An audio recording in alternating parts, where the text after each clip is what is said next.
说点彩礼那些事儿啊，有一个活我最不爱干，那就是提亲啊。那家伙一问到彩礼，就一个个跟炸锅一样，现场就跟那菜市场一样讨价还价。有的人家呢还通情达理啊，这彩礼呢看着能力给，这有的呀要了20万都觉得亏了呀。结婚当天，哎，不下车，你非得再给我10万。哎呀，人生不易啊！今天上午就提心吊胆，跟男士一起去女方家里提亲去了。咱就把这个过程给你们说说啊。先说一下这个两人的情况。男士是92年的硕士，在国企工作，年薪在20左右，独生子啊，父母都是公务员。这个女方呀是94年，3本是艺术类的啊，待业在家考公务员，父母是农村的，有一个弟弟。两人呢是自由恋爱了2年，同居1年多。恋爱期间呢，这个男士每个月是给女方生活费在3000左右，还给他还了外债7万，再加上生活开支啊等等，这2年期间啊花费了将近30万。上午去的时候，这姑娘和弟弟还有妈妈在啊，爸爸去干活了。我们到了之后啊，这双方啊是嘘寒问暖了一会儿，后面呢就开始聊到这个结婚的要求了。女方妈妈不说则已，一说惊人呐，房一套，车一辆，彩礼30万。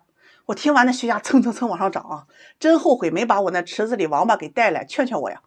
男士呢听完就解释说呀，自己啊现在没有钱啊，头2年刚买了房子装修，这2年收入啊很多啊也都是花给2个人了，这个最多呢现在也都能拿出个10万左右。女方妈妈一听啊，理直气壮的说呀，谈恋爱都得花钱，怎么你还得把这钱算到彩礼里面嘛？你1年挣20万，彩礼啊要30万，这要求啊一点都不高。我一看这情况啊，还没谈就吵起来了，就赶紧解释呀，这彩礼啊就不要跟这个男方收入挂钩了，当地的风俗啊也就是几万，最多也就10万了。我这话呀还没说完，女方弟弟就嗷嚎了一下啊，打断我说，现在10万彩礼拿出来不丢人吗？女方妈妈呢也是紧跟着声音特别大的怼过来啊，你知道我们村里有个寡妇啊，带着6岁的儿子找了一家呀，人还给了20万的彩礼，我家闺女这不能连寡妇都不如吧？我们家面子放哪？接着又说呀，他们村里没本事的姑娘嫁人啊，人家大专的这个干电焊的都要给20万，怎么你学历研究生还是当领导的，好意思比这个低吗？哎呀，这话一出来，男上当时就火了，你女儿现在没工作，还是靠我养着呢，怎么好意思要这么多啊？两人呢就是你一言我一语的吵了一会儿啊。男士转身啊就问女友啊，我要是没有这30万，你嫁不嫁？这姑娘脑子啊也不带灵光，听了就说呀，这结婚啊是要跟你一辈子的，嫁到你们家呀就要伺候你们，给你生儿育女，把我妈妈自己扔到家里，那肯定是要补偿的。再说这钱也不是给外人呢，我妈呀就是你妈，那又怎么了？男士当时听完呢，气得血压要都往上冲啊！我拉住他先冷静一下，就听女方妈妈在那儿又苦口婆心的劝呀，这笔钱呀我们也不要，那存在女儿的名下，万一哪天你们离婚了，这女人带个孩子呀，她也不好嫁人呐，这钱也能够给她当个保障。男士啊接着就问啊，那给30万陪嫁多少？对方理直气壮的说没有陪嫁。这时候啊男士就已经很生气了，说要么10万彩礼两人结婚，要么分手。对方一听啊直接说啊，这10万可以，但房子啊必须得加名字，车也得是女方的名字。哎呦，你们没看着对方那要钱的嘴脸啊，上辈子土匪，这辈子都投胎他们家了。我劝女方，我说你们家这个条件啊，聪明点的不要彩礼也会嫁。男士硕士，年薪20万，独生子，父母在政府工作，这条件啊够优质了，多少人都想认识。姑娘你马上30了，去相亲也是一个不讨好的年龄，没有工作，各方面条件一般，分了手你根本就不会找到他这样的。我还没说完呀，他弟弟就说呀，我姐那是要考公当官的。哎呀，那底气让我觉得啊，那都不是考公了，那是要考总统了呀。双方呢又因为啊是谁配得上谁啊，又吵了一会儿。最后他弟弟是直接起来啊撵我们出门，说我姐有的是人追啊，连彩礼都不舍得给，以后啊对我姐肯定也不好。男士气的呀出来就给他女友打电话嘛，结果呀是被拉黑了。说个最终结局啊，这个男士啊联系上女方了，要求女方必须还给他10万，而且分手，都是有转账记录的。这女方一听啊不同意，而且还去挽留这段感情。沟通到最后啊，就说这个分手可以，这个钱呀5年之内再给他，并且呢录了这个电话录音。男士呢就拿着这些证据啊，决定起诉法院，说对方既然不讲情面呢，也休怪他狠心了。最后劝那些因为彩礼吵架的买家和卖家们，如果婚前都能产生巨大分歧啊，这日子往后啊他也过不好的。好了，下期再给你们讲个陪嫁2双袜子的事儿。在这世上最难搞的就是男女关系啊，你别不信，这个风水轮流转啊，相亲你遇着那种有意思的事儿它多了去了。去年呢有一个姑娘找我介绍对象，29岁在事业单位上班，长得挺好看，就是个子挺矮啊，有155左右。她找对象就特别喜欢那种帅的啊，180以上长得很阳光的。我一听呢，这找帅的简单呀，比那要车要房要年收入的好太多了呀。我就给她介绍一个小伙子啊，30岁公务员。两人第一次呢在办公室里是见了个面，我印象很深。这在哪呀？这个姑娘呢见小伙子的时候啊，就跟他说呀，我可以立马和你领证结婚。这给男士整得很尴尬呀，这觉得两个人还不够了解啊，应该先从朋友做起。好了，从那以后呀，这姑娘每天都发信息啊，问男士在干什么，吃饭了吗？一有空呢就约男士出来啊吃饭看电影。这姑娘隔三差五就买花在男士的门口等着啊，车接车送给送回家去。这男士是有些受宠若惊啊，你看以前认识那些相亲女啊，不是对自己爱答不理，那就是要这要那的，一下子尝到了甜头啊，被宠成这样，自己还真挺意外。但是总感觉和这姑娘就是亲近不来，不是很喜欢啊，就想着先发展感情看看吧。认识1个月之后，这两人关系又很熟悉了。人姑娘呢买了鲜花呀，订了西餐厅，还整了个小提琴2人组啊，整的氛围特别浪漫啊，和男士表白了。但是当场呀被男士给拒绝了，说两人关系发展太快了，自己还没有准备好，性格比较慢热，给他一点时间。这姑娘一听啊就很伤心的哭啊，说自己是真的喜欢他的。男士过来安慰她，说姑娘你人很好，是自己没有准备好。姑娘就问这个男士是不是不喜欢自己啊？男士说啊，自己啊也是好久没谈恋爱了啊，感觉来的比较慢一点。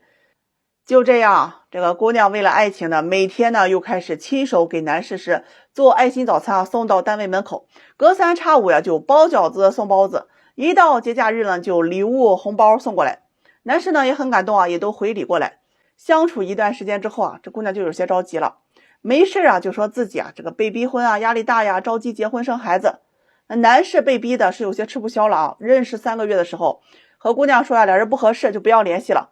这姑娘一听啊，说什么也不愿意，拉着男士就过来找我理论呢，双方各执一词啊，我脑袋都嗡嗡的。这女方说呀，我追了你那么久，你是座山，你挖出个山洞来了吧？那男士说呀，我自己比较慢热，对你实在是没有感觉，我不能对你不负责任吧？听的这姑娘也是气不过啊，问男士怎么一开始不拒绝呢？男士说刚开始认识的阶段，以为自己能接受你，但最后啊，你总是逼着我去结婚，我才认识你多久啊？这姑娘呢也是很委屈的跟我说呀，这好几个月啊，付出了多少精力，花了多少钱，那都是因为自己喜欢他，就应该被人这么对待吗？然后说这个男士太渣了啊，去年自己29岁，今年都30岁了，这个责任谁来负啊？两人说着说着就开始吵起来，谁也不让谁。把我和王八在一边急的是插不上个话呀。最后啊打断他们，和这姑娘说呀，男士呢已经拒绝了，强扭的瓜确实不甜啊，那就放手吧。那和男士这边呢也沟通了，这几个月花的所有开销呀，这男士啊都还给这姑娘。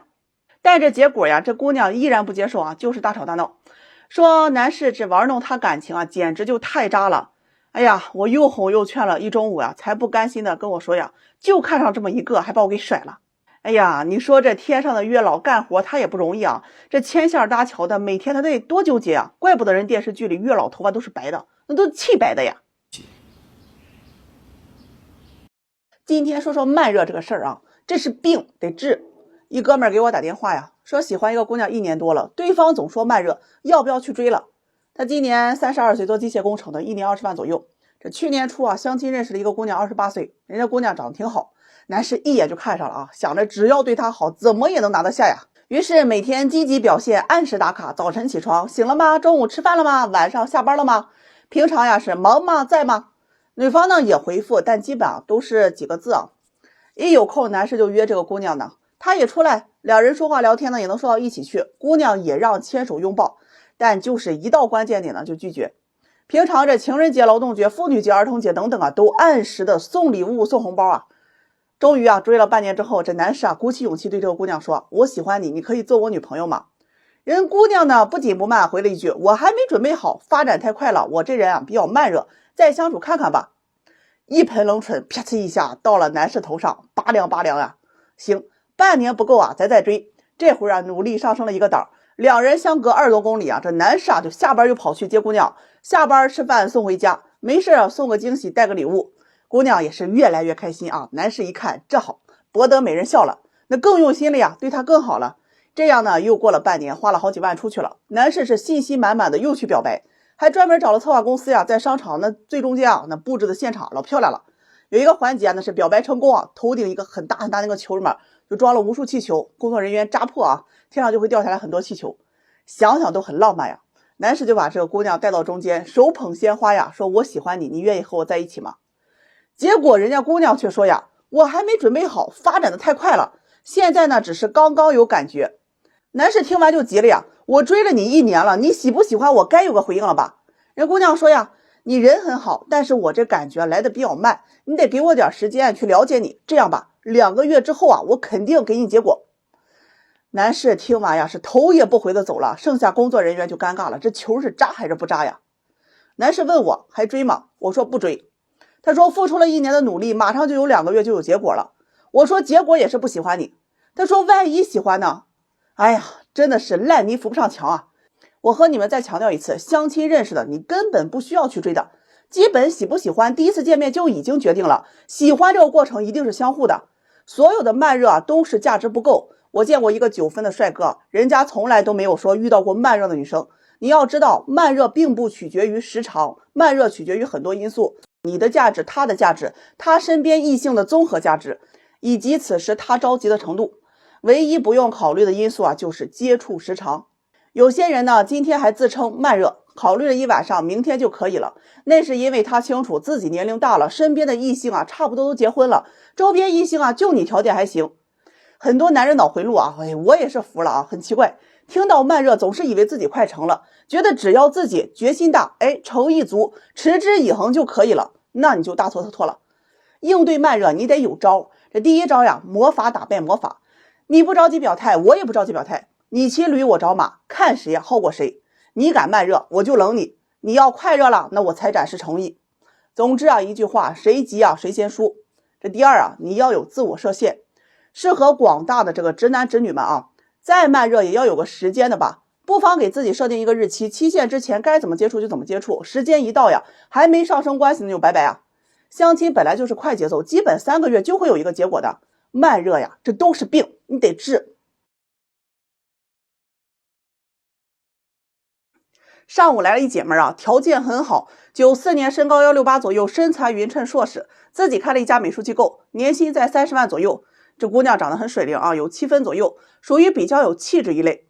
最近这2年呢，一直在相亲啊，不是她看上的不喜欢她，就是喜欢她的呀，她不喜欢。难得呀，有个男士啊，比她大了1岁，各方面条件都不错，谈了半年呀，马上就要谈婚论嫁的时候，他要彩礼20万，结果人男士啊，是头也不回的跑了呀。这回他想明白了啊，那既然相亲都这么算计，没什么感情可谈的，那不如啊自己出钱出彩礼，招上门女婿。找个自己觉得不错的。于是他就来跟我说呀，我愿意出30万的彩礼，找个真心啊对他好的人。我问他，我说只要真心不看条件吗？他说那怎么可能呀，我也不能随便找个人回家吧。于是呀，噼里啪啦的跟条件列了一大堆呀，我的肝都跟着颤。这第一啊，男士学历985或者211本科以上，毕竟呢他是硕士，学历不能差太大了，不然2个人这思想层次啊他不一样，怕以后沟通困难。这第二，男士身高不能低于175，不然呢没有安全感。第三啊，这个年龄啊在26到32岁之间，他本人保养的不错啊，比较显小，他不想找年龄大的。颜值呢也要匹配，能够让他有心动的感觉。这个身材也要好啊，不能胖也不能瘦。这第四，他脾气不好，还比较慢热，需要男士给他提供情绪价值，懂得照顾他，允许他作一点。性格要稳重，要会察言观色，记得他所有的喜好，生活呀要有仪式感，不要生活质量下降。这第五呀，这男士家庭啊也有规定啊，条件一定要好，父母一定要有存款，有社保，有退休保障，而且婚后不跟男方父母同住，因为他不太会处理复杂的关系。另外啊，这婚后啊他也不做家务，不带孩子。这第六，男士收入啊不能低于20万，比他高最好，房子他出，男方啊要出装修，婚后男士要上交工资等等。听完之后啊，目瞪口呆，都很难表达出我的反应啊，五脏六腑都跟着颤呢。你都要找上门女婿了，怎么男方还得给你出钱装修房子呢？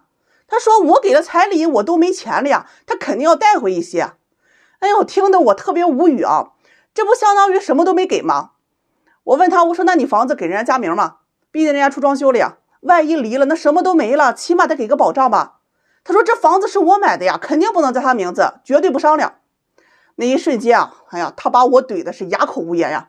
我问他，我说你觉得这样的男士凭什么能跟你在一起啊？人家有学历、有能力、有情商，还会做家务，长得还要帅。他说我给彩礼30万呢，我给这么高，我不能只是找一个男人嫁了吧？我是要找高质量的男性。说实话，我做婚恋这么长时间，真的第一次遇到这么个找上门女婿的。我和他说啊，这年前啊，有个女方人家也找上门女婿，是不忍心女儿啊出嫁，所以啊去招的。人家出60万的彩礼，直接送房子1套，再加1辆奔驰。结婚之后啊，每年给男方啊家里补贴10万，不需要男方啊给任何东西，唯一就是要求男士啊工作好，硕士以上学历就可以。你看看你这要求，比正常找对象的人要求都高。你希望你付出的30万一定要货有所值，可符合这项要求的男人，人家觉得你不值呀，干嘛要选择给你当赘婿呢？姑娘听到我怼她呀，觉得特别不爽，和我说呀，那你给我找找这样条件的人，我嫁过去啊也行。我问她，我说就这条件的男人，结婚你还要彩礼吗？她一听啊，怎么可能不要啊？我嫁过去啊，那彩礼肯定是要给的呀，这少点也行啊。我问少点是多少啊？她说起码10万。我一听，我说你这情况我帮不了，就这条件的男人不给彩礼啊，都一堆人抢着要呢。你揣着30块钱和我说要买辆法拉利，你觉得人家认为是我傻还是你傻呀？根本就不是现实的事儿啊！这姑娘听完就跟我说呀，说我眼界太小了啊，她朋友啊都不如她，嫁的条件啊都特别好，有车有房，年收入都几百万了，结婚啊人家对方都给了彩礼30万，怎么轮到她10万的彩礼都不能要呢？说完呢就拎起包就走了。哎呀，现在这年头啊，这个刺猬看门啊，他也不靠不住，啥人都给我往里放，下次再这样我就生气了。说个2人相亲变成9人团建的事儿，嘿嘿，想想都特别有意思啊。有一位这个男士啊，是83年的，本科是工程师啊，相亲快10年了，哎呀，比我进这行都早啊。那这10年呢，一直都是在相亲啊，我们俩常在这行混呢，就比较熟悉了。我有个女客户啊，是87年的，小学老师，相亲3、4年了，一直都没有脱单呢，这见了也不下20、30位了，总说没要求啊，那实际啊都是各种挑。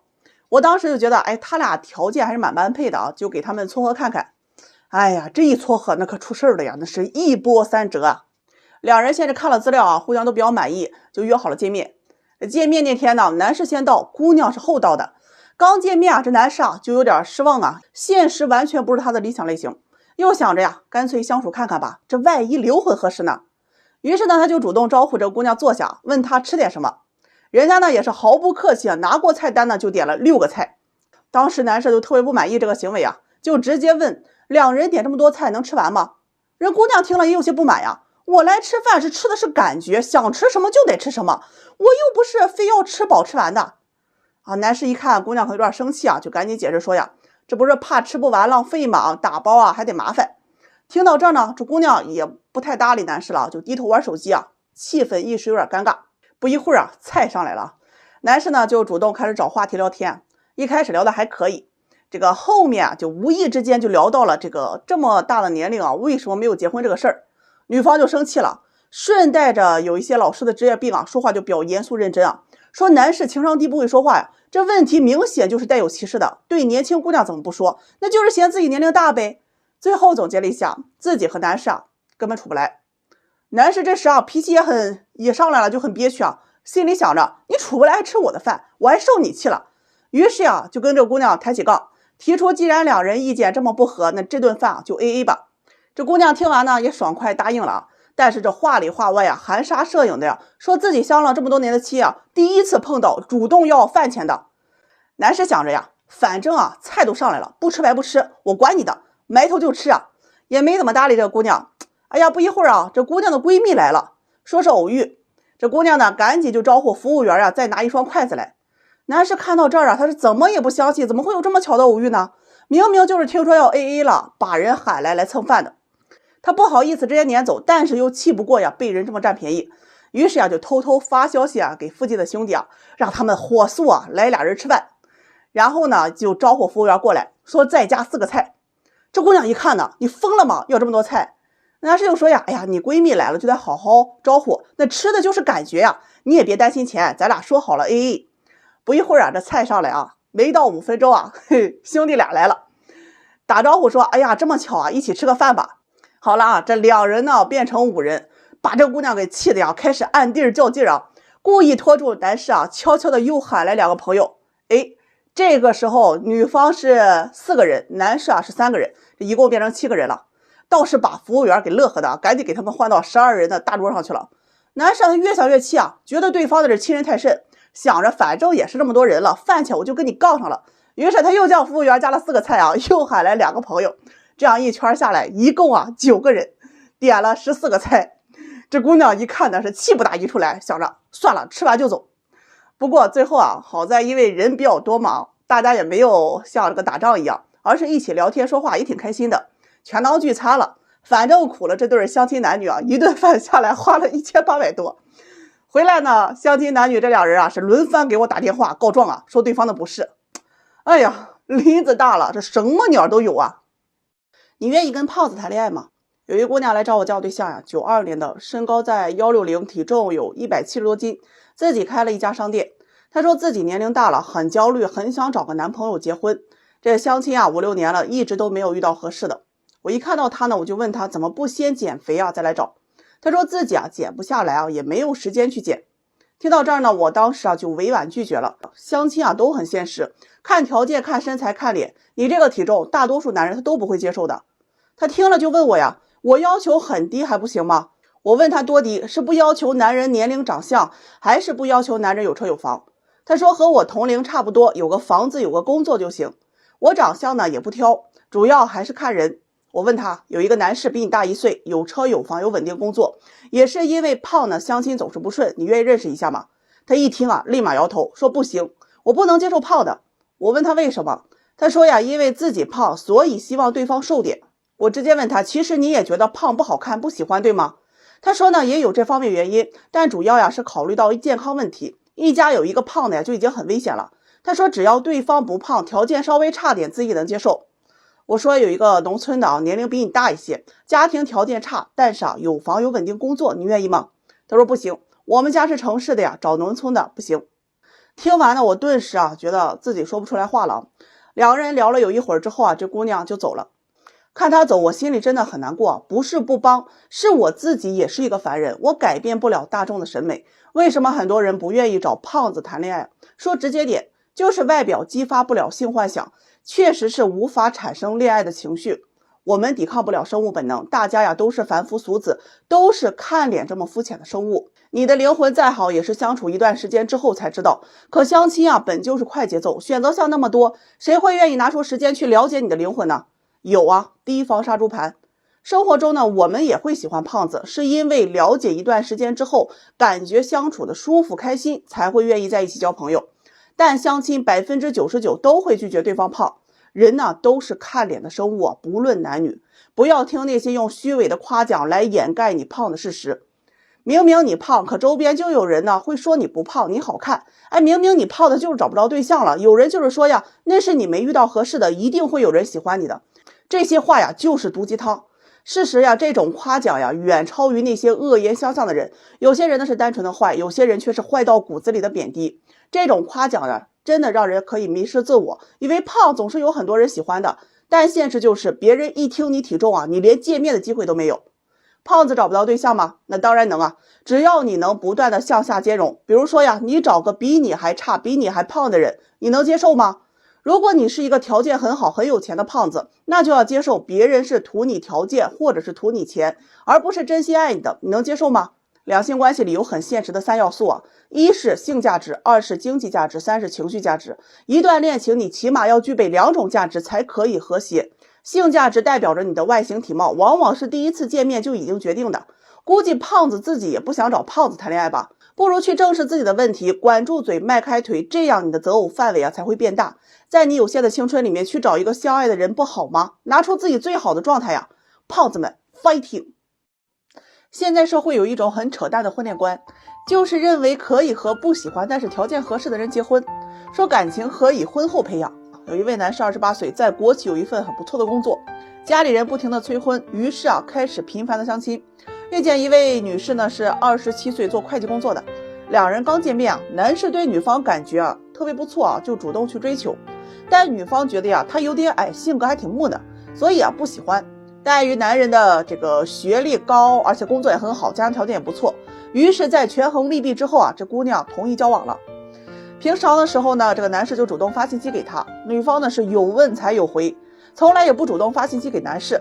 两人约会呢也总是很客气，总是感觉这关系就是亲近不来，也一起做过很多外人看来很恩爱的事情，比如说一起吃饭看电影，牵手踏马路，假期有空呢也出去旅游，但是总感觉这精神层面上很难有共鸣，就算做了这些之后也很难开心。